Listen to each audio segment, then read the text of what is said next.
Hello friends, welcome to our channel. तो friends, आज की इस वीडियो में हम बात करेंगे हमारी एनटीए यूजीसी नेट पेपर 1 2022 से रिलेटेड जो मॉक टेस्ट सीरीज़ है उसके मॉक टेस्ट फोर्थ के बारे में। जहाँ पर फ्रेंड्स आज की इस वीडियो में हम डिस्कस करने वाले हैं 8 एमसीक्यूज़ को, जो कि आपके एसोसिएटेड होंगे किससे, इन्वायरमेंट से। तो आप सभी वीडियो का फॉर्मेट जानती हैं, तो हम डायरेक्ट अपने फर्स्ट क्वेश्चन पर चलते हैं, जहाँ पर आज का हमारा पहला क्वेश्चन है, which of the following is associated with mitigate green house gas in short GHG emissions, यानी कि निम्नलिखित में से कौन सा ग्रीन हाउस गैस उत्सर्जन को कम करने से संबंधित है। जहाँ पर नंबर 1 पर है पेरिस एग्रीमेंट, सेकंड पर है CBD, थर्ड पर है क्योटो प्रोटोकॉल, फोर्थ पर है UNFCCC। फ्रेंड्स, कोड आप अपने स्क्रीन पर देख सकते हैं और इसी वीडियो के नीचे कमेंट करके हमें 10 सेकंड के अंदर करेक्ट आंसर बता सकते हैं।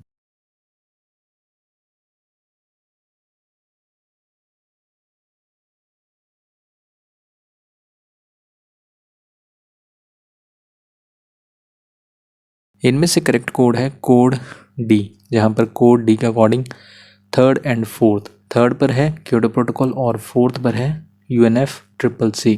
ये दोनों किससे एसोसिएटेड हैं, यानी कि किससे जुड़े हैं, मिटिगेट करने के लिए हैं, कम करने के लिए हैं। ग्रीन हाउस गैसों का जो एमिशन होता है, उत्सर्जन होता है, उसको कम करने के लिए हैं। नंबर 3 क्योटो प्रोटोकॉल और number 4 United Nations Framework Convention on Climate Change, in short UNFCCC।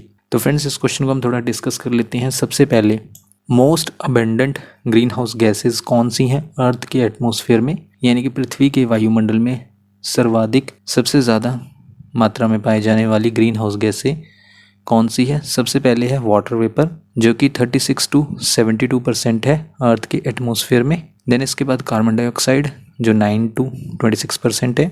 Next पर है मीथेन, जो 4 to 9% है। उसके बाद वो ग्रीन हाउस गैस है, यानी कि नेक्स्ट ग्रीन हाउस गैस है नाइट्रस ऑक्साइड। और नेक्स्ट पर है ओजोन, जो कि 3 to 7% है। देन इसके बाद क्लोरोफ्लोरोकार्बन्स और हाइड्रोक्लोरोफ्लोरोकार्बन्स, और लास्ट में है परफ्लोरोकार्बन्स, जिसमें शामिल है carbon tetrafluoride, hexafluoroethane, sulphur hexafluoride, nitrogen trifluoride. तो ये ग्रीन हाउस गैसेज हैं जो सबसे ज़्यादा मात्रा में पाई जाती हैं अर्थ के एटमॉस्फेयर में, यानी कि पृथ्वी के वायुमंडल में। इसके बाद फ्रेंड्स, हमारे पास जहाँ पर ऑप्शंस में था क्योटो प्रोटोकॉल, तो हम इसे भी थोड़ा डिस्कस कर लेते हैं। क्योटो प्रोटोकॉल किससे जुड़ा है, कम करने के लिए है ग्रीन हाउस गैसों के एमिशंस को। तो क्योटो प्रोटोकॉल कब अपनाया गया था, 11 दिसंबर 1997 को, और जापान के क्योटो में से अपनाया गया था। और कब लागू हुआ, 16 फरवरी 2005 को। नेक्स्ट हमारे पास ऑप्शंस में था UNFCCC, यानी कि United Nations Framework Convention on Climate change, जो किससे निपटने के लिए है, जो डेंजरस ह्यूमन इंटरफेरेंस होता है, यानी कि जो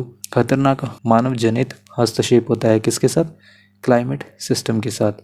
तो उससे निपटने के लिए है UNFCCC, और साथ ही साथ स्टेबलाइज करने के लिए, स्थिर करने के लिए है ग्रीन हाउस गैसों को एटमॉस्फेयर में। नेक्स्ट पर हमारे पास ऑप्शंस में था पेरिस एग्रीमेंट। पेरिस एग्रीमेंट क्या है, एक अंतर्राष्ट्रीय संधि है, यानी कि एक इंटरनेशनल ट्रीटी है, जो किससे जुड़ी है, क्लाइमेट चेंज से। और साथ ही साथ पेरिस एग्रीमेंट को कब अपनाया गया था, 2015 में। क्लाइमेट चेंज मिटिगेशन के लिए है, यानी कि कम करने के लिए है क्लाइमेट चेंज को, जलवायु परिवर्तन को। एडेप्टेशन के लिए है, यानी कि अनुकूलन बनाने के लिए है। और फाइनेंस के लिए है, यानी कि पेरिस एग्रीमेंट फाइनेंशियल असिस्टेंस भी, वित्तीय सहायता भी प्रदान करता है, प्रोवाइड करता है। कौन, पेरिस एग्रीमेंट। जहाँ पर हमने प्रीवियस लाइन में बात की एडेप्टेशन के बारे में, यानी कि अनुकूलन के बारे में। तो क्लाइमेट चेंज एडेप्टेशन क्या है, ये एक तरह का प्रोसेस है जहाँ पर एडजस्ट किया जाता है करंट और एक्सपेक्टेड जो क्लाइमेट चेंज है उसको एडजस्ट करने के लिए है। साथ ही साथ क्लाइमेट चेंज, जलवायु परिवर्तन और इसके इफ़ेक्ट्स यानी कि प्रभावों को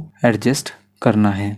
नेक्स्ट पॉइंट में हमारे पास है पेरिस एग्रीमेंट कब ओपन हुआ था सिग्नेचर के लिए, 22 अप्रैल 2016 को, यानी कि अर्थ डे वाले दिन। तो यहाँ पर आपका एक और क्वेश्चन क्लियर हो जाता है कि अर्थ डे को हर साल कब सेलिब्रेट किया जाता है, 22 अप्रैल को। और पेरिस एग्रीमेंट ओपन हुआ था सिग्नेचर के लिए कहाँ पर, एक सेरेमनी में, न्यूयॉर्क में। इसके बाद नवंबर 2021 तक 193 मेंबर्स ने, किसके मेंबर्स ने, United Nations Framework Convention on Climate Change, in short UNFCCC के मेंबर्स जो हैं, पार्टीज हैं इस एग्रीमेंट के लिए। किस एग्रीमेंट के लिए, पेरिस एग्रीमेंट के लिए। नवंबर 2021 तक कितनी, 193। नेक्स्ट पॉइंट में हमारे पास है CBD, तो ये भी हमारे पास ऑप्शंस में था। CBD यानी कि convention on Biological diversity, in short CBD, जिसे इनफॉर्मली जो है बायोडाइवर्सिटी कन्वेंशन के नाम से भी जाना जाता है, और ये एक मल्टीलैटरल ट्रीटी है, यानी कि एक बहुपक्षीय संधि है। मल्टीलैटरल ट्रीटी यानी कि जिसमें कई पार्टीज शामिल होती हैं। इसके बाद CBD जो है यानी कि कन्वेंशन ऑन बायोलॉजिकल डाइवर्सिटी, ये कंजर्वेशन के लिए है, बायोलॉजिकल डाइवर्सिटी के, बायोडाइवर्सिटी के यानी कि जैव विविधता के। देन इसके बाद आपको पता होना चाहिए कि बायोडाइवर्सिटी क्या होता है, जैव विविधता क्या होता है। जो वैरायटी पाई जाती है, जो जीवित स्पीसीज हैं यानी कि लिविंग प्रजातियां हैं अर्थ पर, जिसमें शामिल है प्लांट्स, एनिमल्स, बैक्टीरिया और फंगी, तो इसे कहते हैं बायोडाइवर्सिटी यानी कि जैव विविधता। जहाँ पर जो अर्थ की बायोडाइवर्सिटी है वो रिच है, जिसमें कई स्पीसीज को अभी तक डिस्कवर नहीं किया गया है, और जबकि कई स्पीसीज जो हैं वो विलुप्त होने के खतरे में हैं, यानी कि कई प्रजातियां नष्ट, डिस्ट्रॉय होने के खतरे में हैं। किस वजह से? ह्यूमन एक्टिविटीज़ की वजह से, जहाँ पर जो अर्थ की मैग्निफिसेंट यानी कि शानदार जैव विविधता है वो खतरे में है। इसके बाद हमारे पास नेक्स्ट पॉइंट में है कन्वेंशन ऑन बायोलॉजिकल डाइवर्सिटी।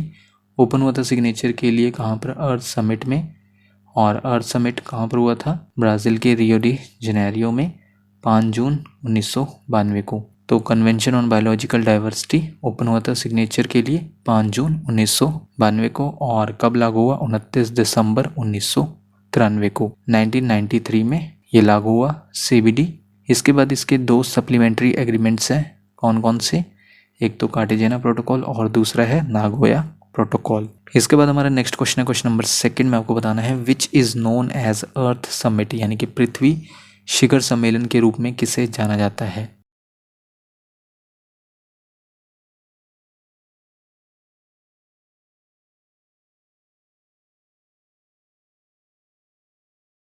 इनमें से अर्थ समिट के रूप में जाना जाता है ऑप्शन सी UNCED को, यानी कि United Nations conference on Environment and development, ये इसका फुल फॉर्म है।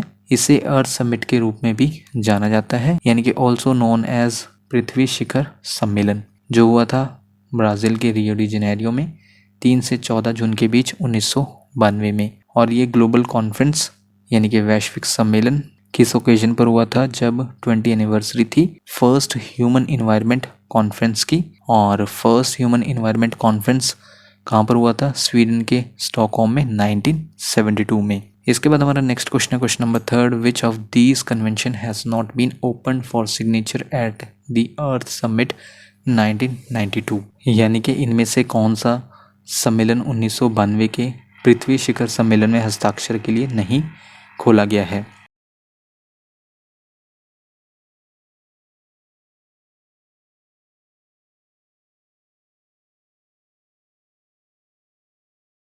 तो इनमें से वो है ऑप्शन सी क्योटो प्रोटोकॉल, जो ओपन नहीं हुआ था सिग्नेचर के लिए अर्थ समिट 1992 में, क्योंकि क्योटो प्रोटोकॉल को अपनाया गया था 1997 में।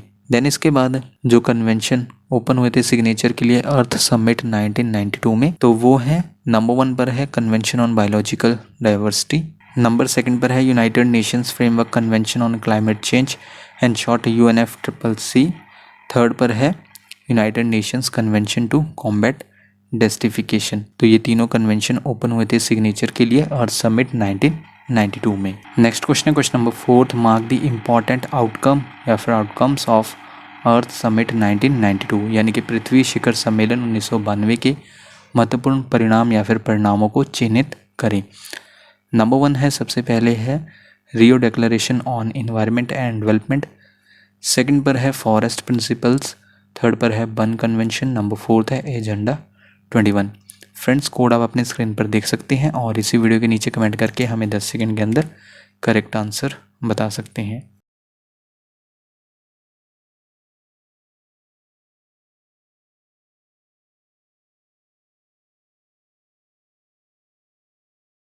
इनमें से करेक्ट कोड है कोड बी।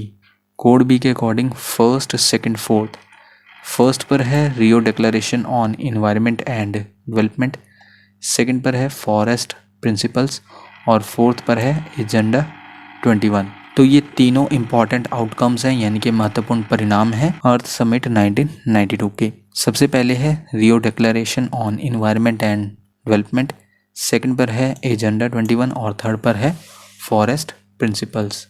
इसके बाद नेक्स्ट क्वेश्चन है question number 5th, which of the following is with in the UNFCCC, यानी कि इनमें से कौन सा UNFCCC के भीतर है।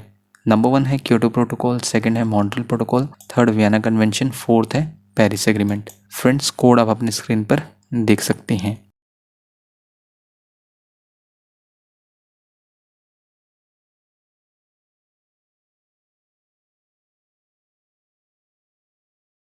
इनमें से करेक्ट कोड है कोड ए। कोड ए के अकॉर्डिंग फर्स्ट एंड फोर्थ, जहाँ पर फर्स्ट पर क्या है क्योटो प्रोटोकॉल और फोर्थ पर है पेरिस एग्रीमेंट, ये दोनों किसके अंडर हैं, किसके भीतर हैं, United Nations Framework Convention on Climate Change की। तो इस क्वेश्चन का करेक्ट कोड हुआ कोड ए। इसके बाद नेक्स्ट क्वेश्चन है क्वेश्चन नंबर 6 में आपको बताना है how many sections and chapters are there in the environmental act 1986, यानी कि पर्यावरण संरक्षण अधिनियम 1986 में कितने खंड और अध्याय हैं।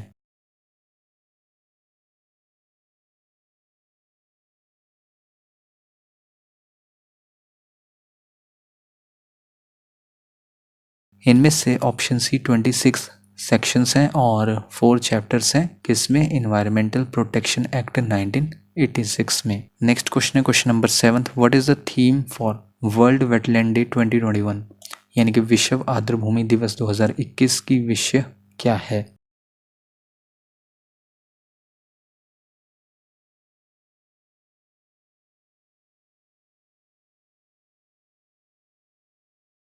थीम है वर्ल्ड वेटलैंड डे 2021 का, यानी कि लास्ट ईयर का। ऑप्शन है वेटलैंड्स एंड वाटर, यानी कि आर्द्रभूमि और जल, और जबकि 2020 का क्या थीम था, वेटलैंड्स एंड बायोडाइवर्सिटी, यानी कि आर्द्रभूमि और जैव विविधता। नेक्स्ट पॉइंट में इंपॉर्टेंट पॉइंट है वर्ल्ड वेटलैंड्स डे हर साल सेलिब्रेट किया जाता है 2 फरवरी को, ताकि रेज की जा सके अवेयरनेस किसके बारे में, वेटलैंड्स के बारे में। और इसके अलावा 2 फरवरी को इस दिन एनिवर्सरी होती है कन्वेंशन ऑन वेटलैंड्स की, जिसे अपनाया गया था एक अंतर्राष्ट्रीय संधि के रूप में, यानी कि एक इंटरनेशनल ट्रीटी के रूप में अपनाया गया था। कब, 1971 में। और आज का हमारा लास्ट क्वेश्चन है question number 8, international Day for Biological diversity is observed on dash, यानी कि जैविक विविधता के लिए अंतर्राष्ट्रीय दिवस कब मनाया जाता है।